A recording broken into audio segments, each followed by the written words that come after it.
I'm a cardiologist and a professor of cardiomyopathy, so that has two roles.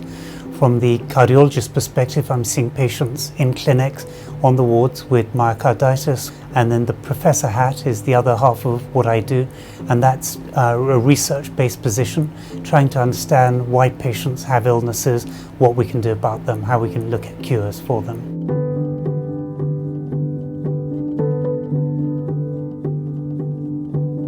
I joined Professor Prasad's team around 2016, and the aim of my project was to conduct some research into myocarditis. So there were lots of unanswered questions in myocarditis. For example, who gets myocarditis and why, who does well, who does badly, how can we understand ways in which to improve early diagnosis? So typically what would happen is that in myocarditis, a patient would present with shortness of breath or chest pain. They'll be seen in their local hospital, and the question is, why has that happened?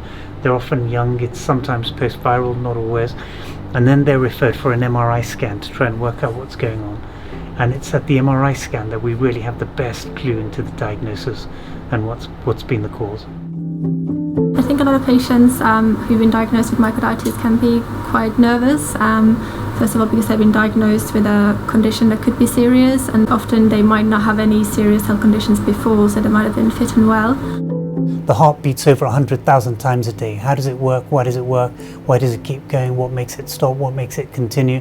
Over the last 20 years, one of the biggest advances has been imaging and the role of biomarkers. So the ability to scan the heart and understand what's happening has meant that we're picking up diagnoses that were not readily available before. At the Royal Brompton here we have one of 3 Tesla scanners, and this scanner has just recently been updated. And as you may have heard from other members of the team, we've been able to use some of the latest imaging techniques to look at the heart muscle in more detail than ever has been possible before.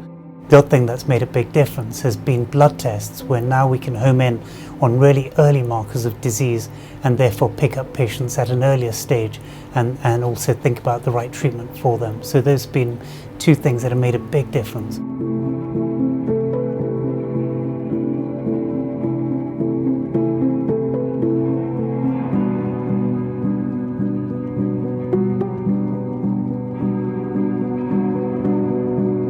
So this year we really have seen an unprecedented time with the COVID-19 pandemic, and the impact of that on myocarditis is something that we still need to look at in a lot of detail. So there have been some studies around the world suggesting that myocarditis is more common following COVID-19. A lot of our research studies had to be paused for a while, and we couldn't get patients into the hospital for research visits, so it had a really big impact. And also some of the staff had to focus on other research to do with COVID-19 for a while, so it was kind of completely a shift in focus. So we're kind of now getting back to focusing on our usual studies, but it's had a really massive impact on us. And also going forward, we'll continue to collect more data to understand, are there any downstream complications or problems that arise several months or potentially in the future years after that initial COVID-19 infection? So these are all unanswered questions that we're looking at actively. One of the big attractions working with the Janssen's Foundation was the fact that they understood our challenges, our needs, and they were prepared to act very quickly. I do think working with the charity adds another dimension, because it reminds me of why we do the work we do and why we want to do more research, and that's of course to help patients, so we want to improve treatment and diagnosis.